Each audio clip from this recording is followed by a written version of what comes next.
Professional channel کے دیکھنے اور سننے والوں السلام علیکم۔ ناظرین گرامی، تاریخ عالم نے ایسے دل فریب واقعات کو سموئے ہوئے ہیں کہ پڑھنے، سننے اور سمجھنے کے بعد انسان اپنی سوچ کو بدلنے پر آمادہ ہو جاتا ہے۔ اسکرین پر چلنے والی یہ تصویر کیوبا کے ایک قابل لیڈر اور انقلابی چے گویرا کی ہے۔ اس شخص کو دنیا بھر کے نوجوان انقلاب کی علامت مانتے ہیں، جبکہ امریکہ اور یورپی تنگ نظر اور کن ذہن کے حامل افراد چے گویرا کو دہشت گرد اور باغی قرار دیتے ہیں۔ آج کی ویڈیو میں ہم آپ کو بتائیں گے کہ آخر کیوبا کا یہ عام شہری کس طرح انقلاب کا ہیرو بنا۔ اس باصلاحیت نوجوان نے کیوبا کی تاریخ بدل دی، جسے آج بھی کیوبا کے لوگ محبت کی نگاہ سے دیکھتے ہیں۔ 14 جون 1928 کو ارجنٹائن کے شہر روزاریو میں گویرا خاندان میں پیدا ہوئے۔ والدین نے اس کا نام ارنیسٹو گویرا رکھا، جو بعد میں چے گویرا کے نام سے مشہور ہوئے۔ دنیا کو بہت کم ہی معلوم تھا کہ یہ نوجوان لڑکا بڑا ہو کر تاریخ کی سب سے مشہور شخصیات میں سے ایک بنے گا۔ اس نوجوان نے ایسے کارنامے سر انجام دیے کہ دنیا اس پر رشک کرنے لگی۔ ارنیسٹو گویرا اپنے 5 بہن بھائیوں میں سب سے بڑے تھے۔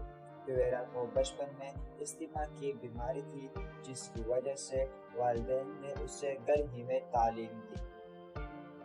ارنیسٹو فٹ بال کے اچھے پلیئر بھی تھے اور روزانہ 1 سے 2 کلومیٹر سائیکل چلاتے تھے۔ شطرنج کھیلنا ان کا پسندیدہ گیم تھا۔ پیشے کے اعتبار سے وہ ڈاکٹر تھے، مگر گویرا کی زیادہ دلچسپی ان کے گھر میں موجود لائبریری تھی۔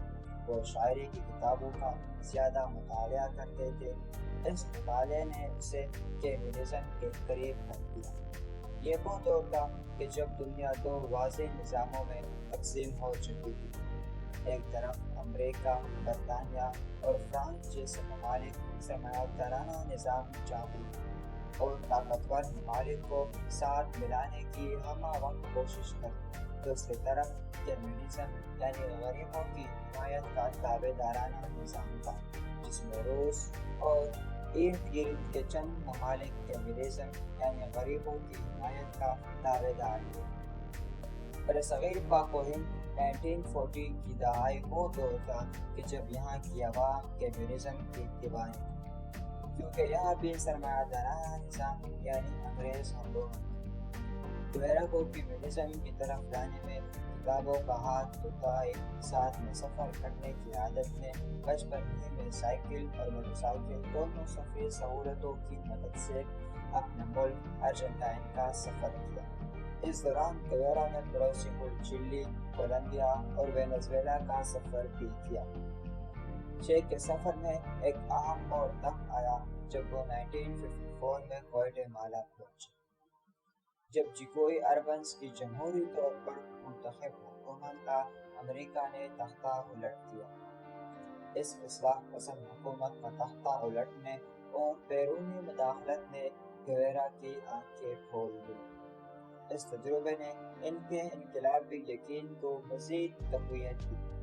انہوں نے گواٹے مالا میں کمیونسٹ مظاہروں میں بھی حصہ لیا، غریب اور مزدور طبقے کو ظلم کی چکی میں پستے دیکھا تو اور کڑک کے ساتھ اس میدان میں اترے۔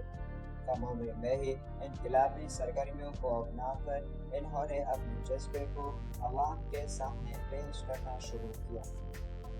اس سفر میں خوش قسمتی سے ان کی ملاقات ایک انقلابی اور ہم خیال لیڈر فیدل کاسترو سے ہوئی۔ پہلی ہی ملاقات میں یہ دونوں لیڈر ایک دوسرے کے مداح ہو گئے۔ کاسترو نے گویرا کو اپنا بہترین دوست مان لیا اور گویرا کو چے کا لقب دے دیا۔ یوں ارنیسٹو گویرا سے چے گویرا بن گئے۔ کاسترو کیوبا میں انقلاب کے حامی تھے۔ چے گویرا سے ملنے کے بعد انہیں یہ لگا کہ اس کام کو گویرا سے بہتر کوئی سر انجام نہیں دے سکتا۔ کیوبا کی حکومت سے بچنے کے لیے انہوں نے میکسیکو میں پناہ لے رکھی تھی کیونکہ کیوبا کی حکومت بھی سرمایہ دارانہ نظام میں پھنسی ہوئی تھی۔ اسی لیے کیوبا کی حکومت نے انقلابی افراد کو گرفتار کرنے کا حکم پہلے ہی جاری کر چکی تھی، لیکن ایک اندرونی سازش کے تحت ان دونوں کو میکسیکو کی حکومت نے گرفتار کر کے جیل بھیج دیا۔ کاسترو ایک مشہور انقلابی لیڈر تھے۔ ان کے حامیوں نے سر توڑ کوششیں کرنے کے بعد کاسترو کی رہائی کا انتظام کر لیا، لیکن کاسترو نے یہ کہہ کر اپنی ضمانت منسوخ کی کہ وہ چے گویرا کے بغیر جیل سے باہر نہیں جائیں گے۔ چے نے کاسترو کو سمجھانے کی کوشش کی کہ وہ جیل سے نکل کر انقلابی تحریکوں کو آگے بڑھائے، مگر کاسترو نے صاف انکار کیا۔ چنانچہ میکسیکو کی حکومت نے مجبوراً دونوں کو رہا کر دیا۔ وہاں سے ان دونوں کی دوستی مزید مضبوط ہو گئی۔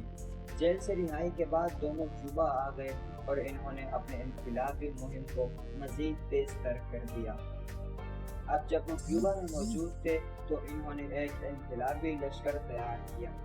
اس لشکر میں ان لوگوں کو شامل کیا کہ آیا یہ لوگ غریب اور مزدور طبقے کی مدد کر سکنے جیسے جذبات رکھتے ہیں۔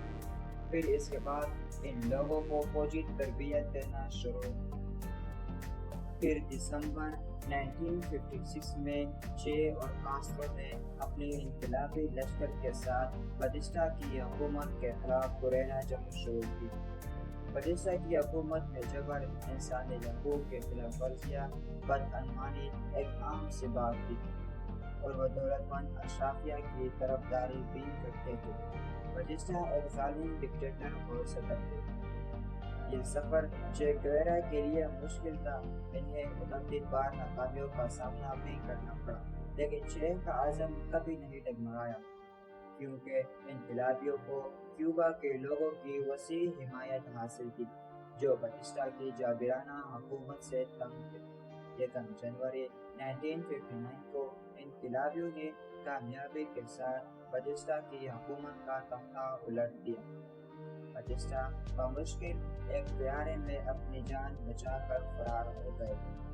چے اور کاسترو کی دوستی میں پہلی دراڑ تب پڑی جب کاسترو نے انقلاب کا تمام کریڈٹ خود لینے کی غرض سے چے گویرا کو دارالحکومت ہوانا میں داخلے سے منع کر دیا۔ دراصل کاسترو فاتح کی حیثیت سے شہر میں داخل ہونا چاہتا تھا۔ کاسترو نے کیوبا کی حکومت خود سنبھال لی، لیکن چے کو ان کی کوششوں اور وفاداری کا انعام بھی دینا نہیں بھولے۔ کاسترو نے چے کو کیوبا کی شہریت دے کر قومی خزانہ اور انڈسٹریز کا چارج دے دیا۔ اب چے گویرا ایک اہم سرکاری عہدیدار تھے۔ اس حیثیت کے باوجود چے نے پروٹوکول گوارا نہیں کیا اور ایک عام آدمی کی طرح اپنی بیوی اور بچوں کے ساتھ بسوں میں سفر کرتے اور مزدوروں کی طرح محنت اور مشقت کرتے۔ اس رویے کی وجہ سے کیوبا کے لوگوں کے دلوں میں چے کی عزت مزید بڑھ گئی۔ چے نے کمیونزم اور گریلا جنگوں کے بارے میں کتابیں بھی لکھی۔ کیوبا میں انقلاب کے بعد گویا چے کی زندگی میں ایک ٹھہراؤ آ گیا۔ وہ کیوبا کی لوگوں کی زندگی بہتر بنانے میں لگے تھے۔ اس دوران انہوں نے دنیا بھر کے دورے کیے۔ وہ امریکہ سے نفرت کرتے تھے، لیکن پھر بھی اقوام متحدہ کے جنرل اسمبلی کے اجلاس میں شرکت کرنے کے لیے وہ امریکہ گئے اور خطاب بھی کیا۔ آج تک اقوام متحدہ میں کی جانے والی سب سے مختصر تقریب چے گویرا کی ہے۔ پاکستانیوں کے لیے یہ ایک خبر ہوگی کہ چے گویرا ایوب خان کے دور میں پاکستان آئے۔ تب پاکستان میں امریکہ کی مدد سے پہلی مارشل لا نافذ ہوئی۔ مارشل لا لگے 6 مہینے ہی ہوئے تھے کہ چے نے پاکستان کا دورہ کیا۔ چے کے دورے کا مقصد کیوبا کی انقلابی حکومت کا تعارف کرانا تھا۔ چے نے پاکستان کے 2 دورے کیے، پہلا 1959 میں اور دوسرا 1965 میں، لیکن چونکہ پاکستان امریکہ کا اتحادی اور ایک طرح سے کیوبا مخالف کیمپ میں تھا، اس لیے بدقسمتی سے چے کے دونوں دوروں کو زیادہ کوریج نہیں مل سکی۔ پاکستان کے علاوہ چے گیورا بھارت بھی گئے، جہاں ان کا شاندار استقبال ہوا اور میڈیا میں بھی بھرپور کوریج دی۔ کیوبا میں چے کی زندگی بظاہر پرسکون سے گزر رہی تھی، لیکن پھر اس پرسکون زندگی میں ایک بنچال آئی۔ ہوا یوں کہ کیوبا میں انقلاب نے امریکہ کو سخت پریشان کر رکھا تھا۔ امریکی حکومت کو ڈر تھا کہ کہیں سوویت روس کیوبا کے اندر اپنے فوجی اڈے قائم نہ کر دے۔ چنانچہ امریکہ کی خفیہ ایجنسی CIA نے کیوبا میں انقلاب مخالفین کو جنگی تربیت دے کر کیوبا پر حملہ کروایا۔ گویا یہ حملہ تو ناکام رہا، لیکن چے کو امریکہ سے اتنی نفرت ہو گئی کہ اپنے اتحادی روس سے درخواست کی کہ وہ امریکہ پر ایٹمی حملہ کر دے۔ اس زمرے میں یہ بات میں دلچسپی سے خالی نہیں کہ چے گیورا کی فرمائش پر روس نے اپنے ایٹمی ہتھیار بحری راستے کیوبا کی جانب روانہ کر دیے۔ تاہم اس مصلحت کے تحت کہ دنیا تیسری جنگ عظیم کی مرتکب نہ ہو جائے، یہ جنگی بیڑے روس نے واپس بلا لیے۔